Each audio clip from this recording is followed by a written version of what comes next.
I've turned off my air conditioner just for purposes of doing this, so you know how completely serious it must be.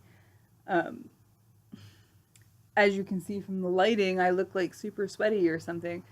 I'm not, but just go with me that it's warm here.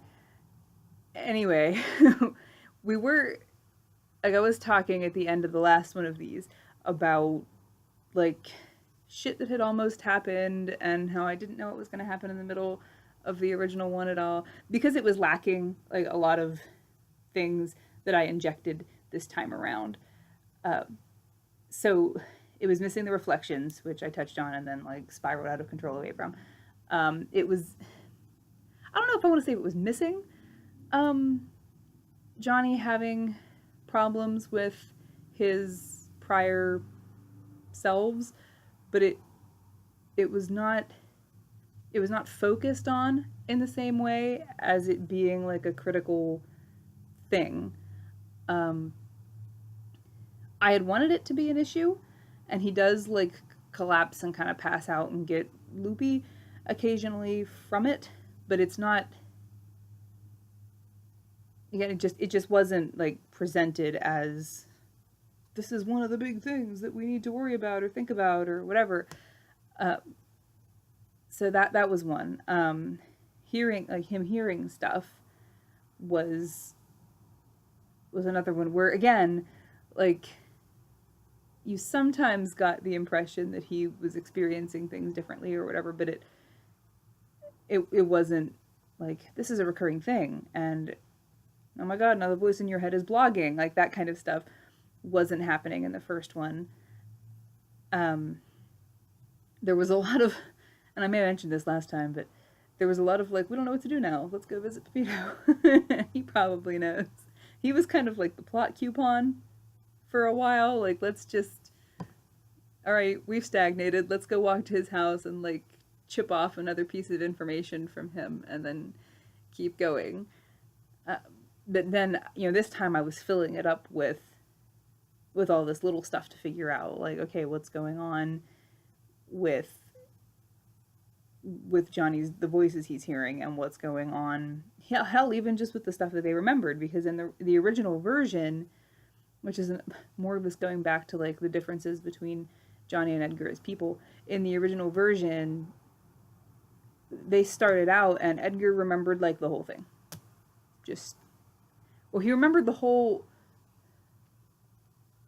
He remembered the first time. He remembered that Johnny had killed him and other people, I think. Um, and this time around, I felt like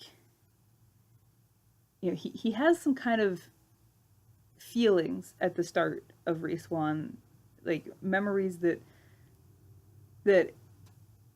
a Johnny, both Johnnies that he knew might not have been like stellar people. Um, he he remembers that there's like blood involved, but he's also not clear if it's like metaphorical or if it's Johnny's blood because Johnny was killed and that like he's a little fuzzy on it and he probably like given more time he probably would have like remembered earlier or something but because he meets current Johnny and has such a strong reaction to him it kind of just gets moved off to the side until later on when like Johnny himself triggers all that stuff. So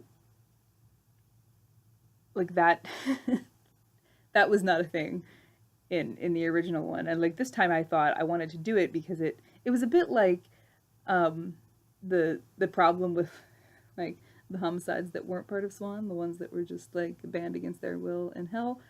Um it was the same kind of issue I was having with that where it was like how do I be like yes I'm a dude and you killed me great I'm the dude who killed you. uh I felt like even if there were a couple of lifetimes removed that Swan Edgar would be like yeah you know what this sounds bad. So I thought like the better approach was that maybe he thought okay there could have been something wrong with this person he was maybe a little weird but then like his experiences with the homicides before they were the homicides I guess you know, is that they're the kind of people who are like cutting their arms open to bleed all over the choir room during a bake sale. So he's like, oh, okay, maybe it was this kind of bleeding, the good kind, something. So it like isn't as big an issue. And then like later on down the line, when he and Johnny do remember that, then it's a bigger, more dramatic thing, and it's something they have to kind of get through, which then like I keep saying like sturdify. What I mean is strengthen. Good job, lady. Um, like it strengthens the whole relationship even then further on.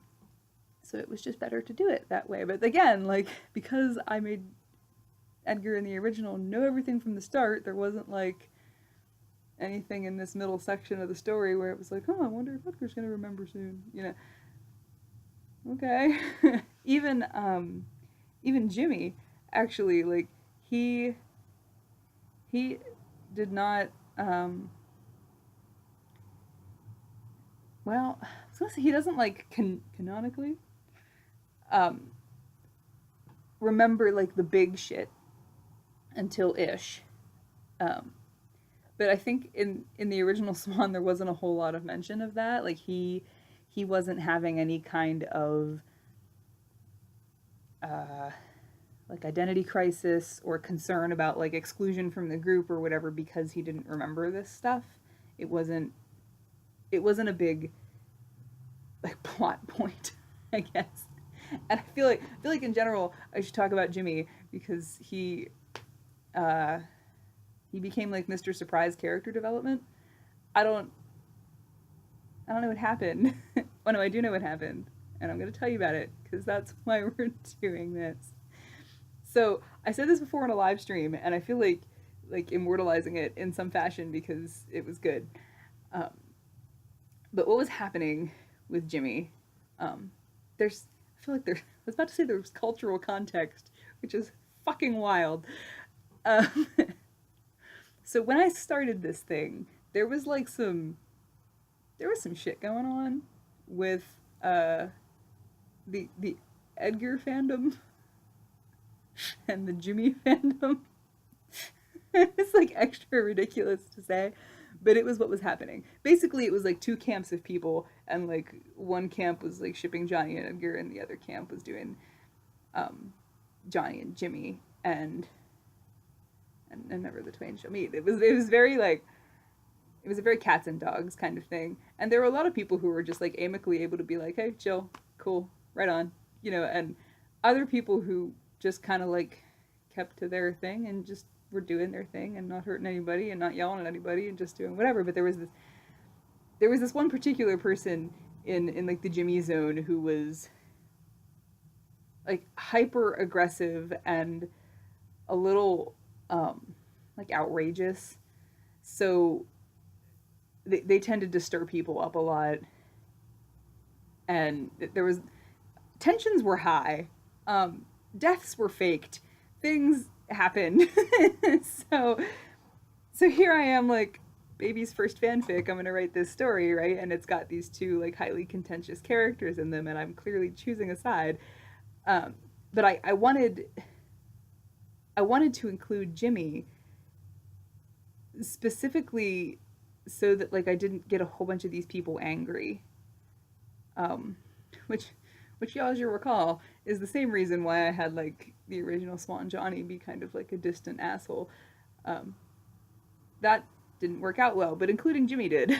It worked out much better the second time, however, which is also the case for asshole Johnny. So, uh, but anyhow, so he was in the story, and I my intent was to treat him like I'm just gonna fix this and you're gonna deal with it.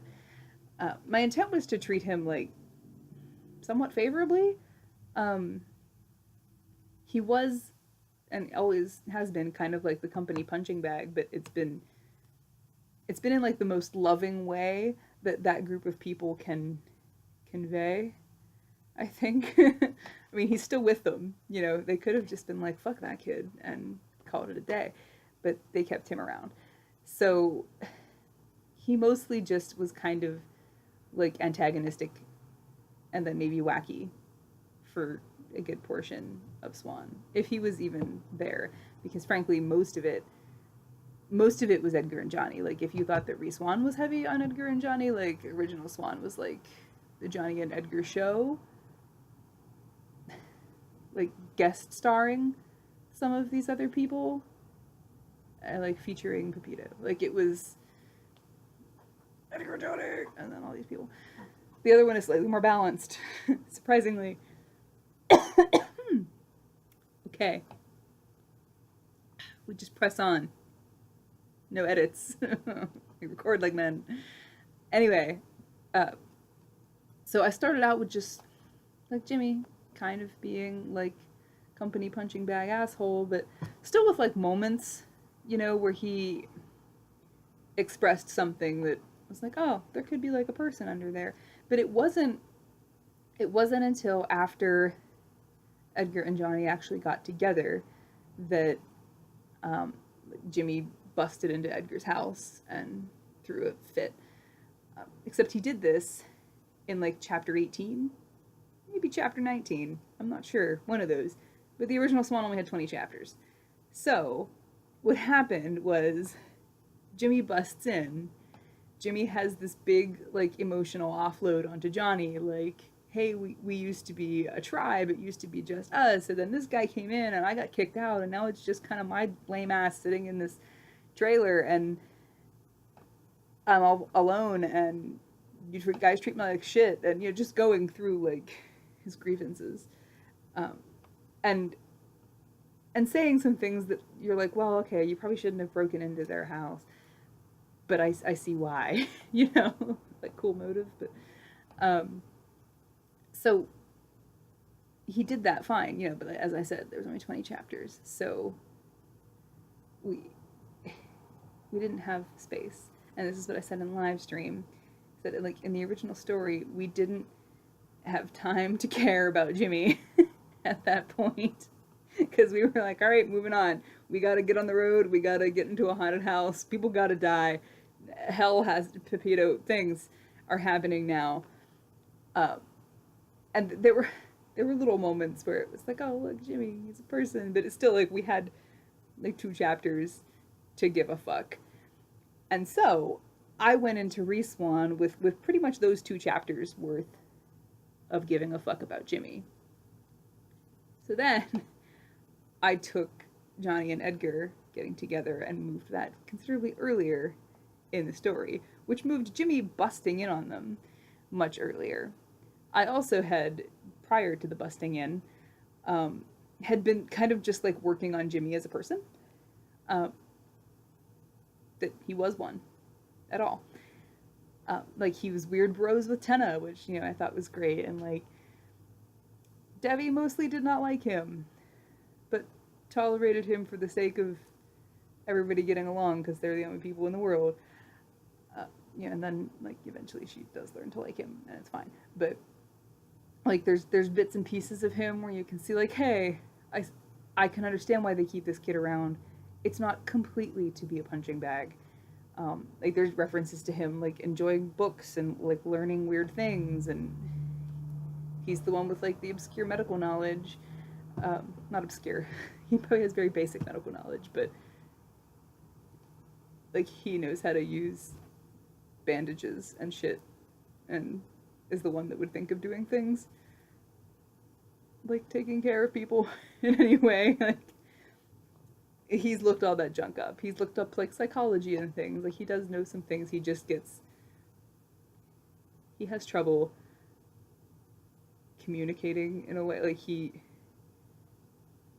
says half the stuff that he wants to say in his head, and then the rest of it is what escapes. And there's like these kind of moments where everyone else is like, what? And they kind of have to catch up to him, or he uses strange phrases and words to express what he's talking about, and they would make sense if he like completed the thought outside of his head, but he only goes like 60% of the way.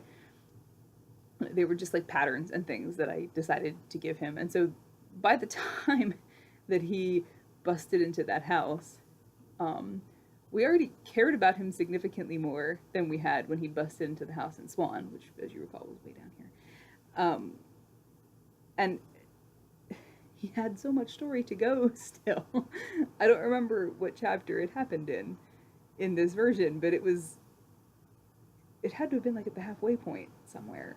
Like chapter 13 or something. Like it was early. So all the way through to chapter 28, I was like, I have to figure out what to do with Jimmy. Shit. Because he had stopped here in the original SWAN, and I didn't need to worry about what happened to Jimmy after that point in the first one.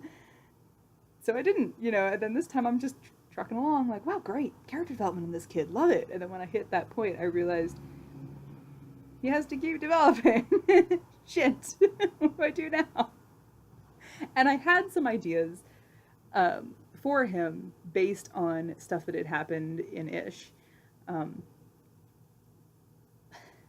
Like the weird, like the Ish 10 syndrome, which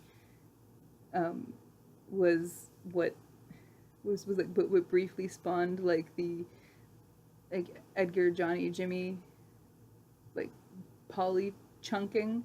I don't know.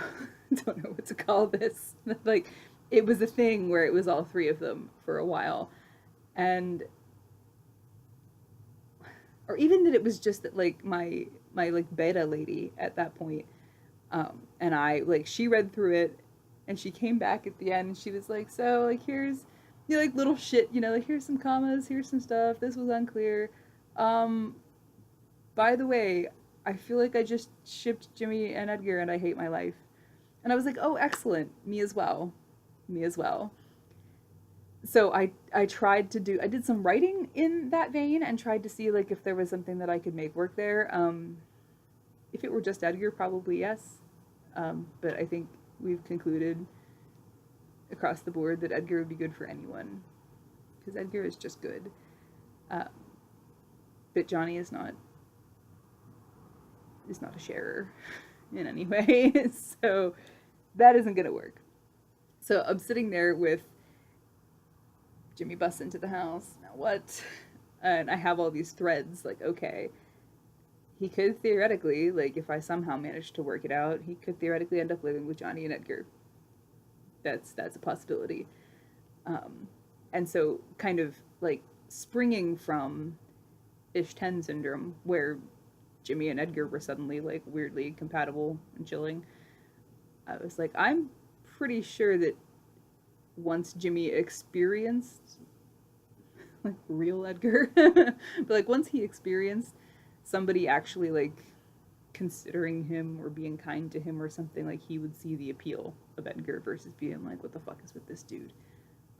Although, like, as we've mentioned, like Jimmy is good at compartmentalizing, so he can say, I see the appeal and what the fuck is this dude, like at the same time. They're just in different boxes. So, like, Jimmy with like a weird crush on both of them makes that like a possible thread for him later. Then there was the tattoos, which I had again done, like there were pictures of him with tattoos from like the ish era. I didn't try to do that. And I thought, okay, what if he starts collecting them through the course of SWAN? And it's, because people were always saying to me, like, who does he get these from? And I'm like, well, from people who can see him, obviously. Like, this is clearly the kind of band that someone who's a tattoo artist would go and see. It's, I mean, probably also the kind of band that anybody would go and see. There's probably doctors and lawyers and shit watching them, but it seems like a tattoo artist kind of gig. I don't know. So still, I was like, okay, cool. So this means he can meet some people outside. So this gives me like a thread chance for a future for him with other people. Not necessarily a romantic one, just like it could be, but this gives him a link to the outside world, which is good. We should all have that. I let him get very close to Debbie and Tenna in the same way that I was doing the Johnny and Edgar thing, just in case. I don't know. I was like, let me just lay groundwork for that in the background in case later I'm like, he clearly needs to live with Debbie and Tenna. And he's like their weird satellite boyfriend. Maybe. I don't know. And then there was a lot of other stuff like, okay, let's develop him as a person so that he could also potentially be content on his own. What a shock. I don't think he's the type of person to be, but it would be good if you weren't suffering from being alone, which is maybe closer to what I'm doing. Not content, but not suffering. So I think like his default state at press time. So that was where a lot of like we did a harder emphasis on just like books in general. This time there was a little less emphasis on learning German than I wanted, but we can pick it up in Ish. Not a problem. There was something else too, like other stuff that I did with him that just kind of was like, look, he's got other things that he does. There's things that he understands. He might someday have the like emotional and mental capacity to sit and consider, I could just be Jimmy, and that would be not the ideal thing that I want for my life, but it could be okay. Yeah, I think that was all the threads. So when I was telling people that I was laying groundwork for like the future of Jimmy, like that's what all that was. And I think because I was doing so much of that, it turned him into somebody who people were like really reacting to and really like sinking their claws into, so to speak. Like he was just, I mean, I would receive messages about Jimmy the first time around, for sure. But they were all like, you know, from that last 2 chapters or so, and they were very, you know, oh my god, I can't believe you made me care about Jimmy, and that's kind of the end of it. But like this time around, they've been consistent through the whole story, and you know, I'll get messages like at 5 o'clock in the morning of someone reading it, and it's just going, oh god, oh no, Jimmy, no, Jimmy, and it's not people like, Jimmy, no, you dick, I hate you. It's, oh Jimmy, no, why do you have to be like this? I love you, Jimmy, no. It's a very fond Jimmy, no, as opposed to like a devastated fuck this guy kind of Jimmy, no. So now I'm in this weird predicament where I have this kid who I sincerely don't at this point know what like his ultimate goal, not goal, end point, whatever is. Like everyone else, I was pretty sure I had that. Like for certain, I know what Johnny and Edgar are doing. Like they're good. I got their shit figured out. For the most part, it's the same way as it is with the stories, where it's like I know the main hits of it, and then some shit in the middle might change. But like they're good. Debbie and Tenna, I'm a little less perfectly solid on that, but it's still, because it might include Jimmy later. It's still Debbie and Tenna. Like I know that's going down, but Jimmy, it's like, is Jimmy alone? I don't know. Is Jimmy with like an OC tattoo artist? I don't know. Is Jimmy in like a weird poly thing with anyone? I don't know. Does Ish happen and then Tess doesn't hate him or something? I can't imagine that happening. But I can't, I don't want to say too much about that because I don't want to ruin anything. I've already said her name and that might have ruined something already. But moving on.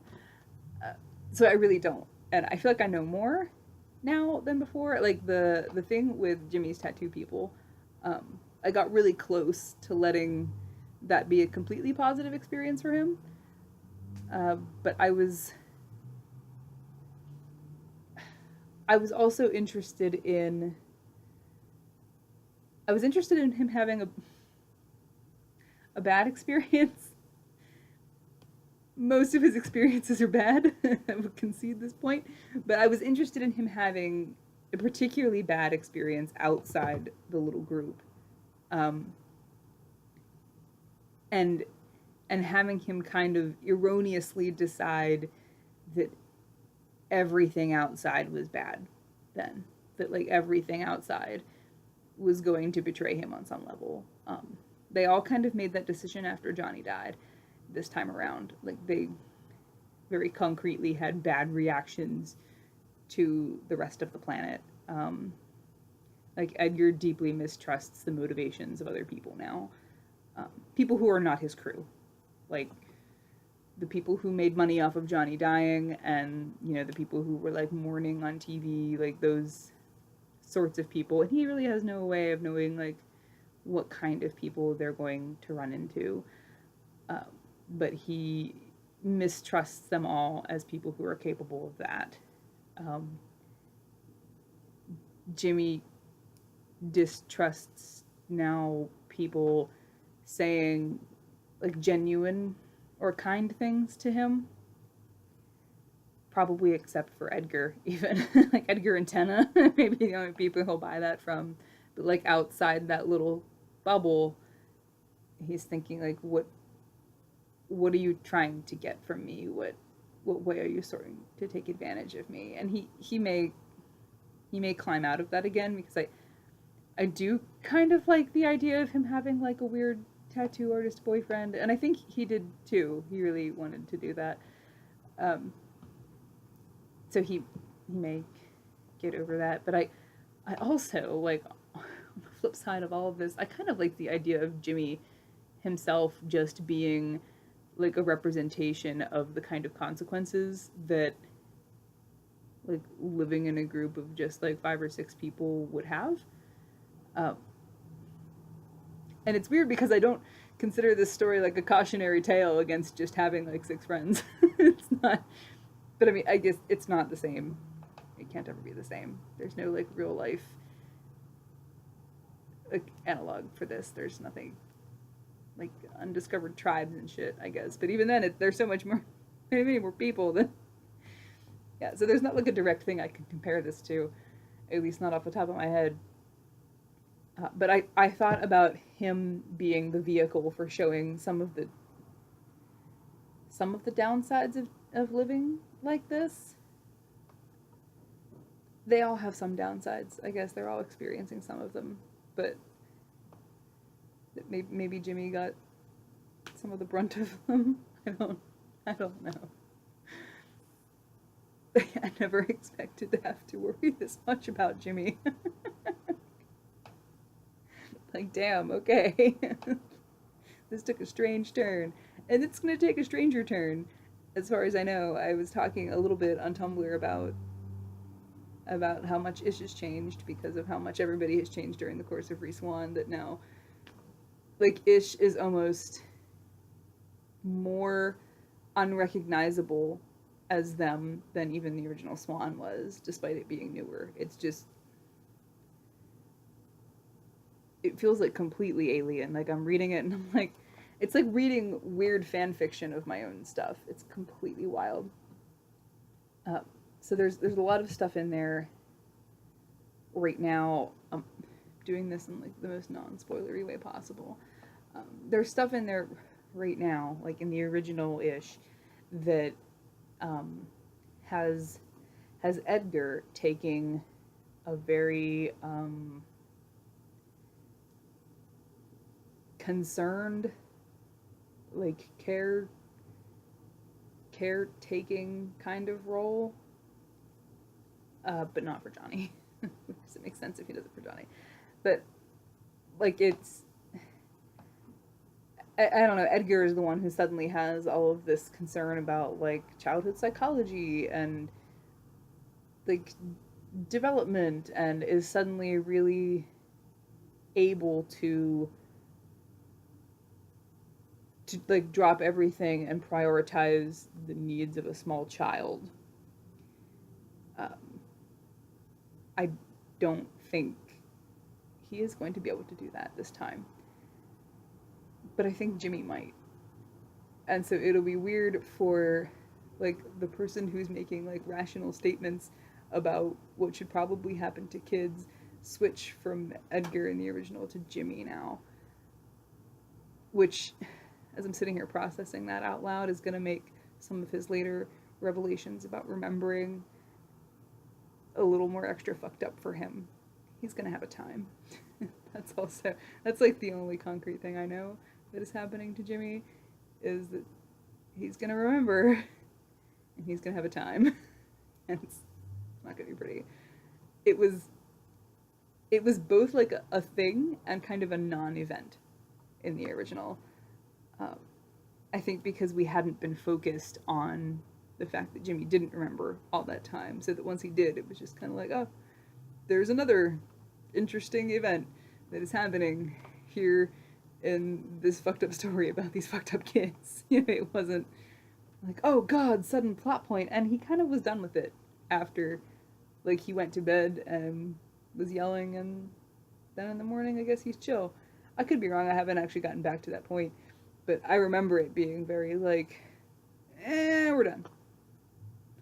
Like, he just continues to cope. Or maybe, like, Johnny had a fit that was worse than his own fit and eclipsed it, and because that's what happens to Jimmy. Other people's problems are worse than his own, so he just gets shoved into the back until he can't take it anymore.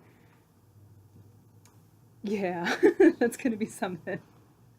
So there has been your mostly talk about Jimmy, because he feels like a much bigger part of this thing this time. Everybody feels like a much bigger part, but I'm feeling it a lot harder with Jimmy than with any of the other not Johnny and Edgar kids. It's pretty wild. I can't make the thing stop.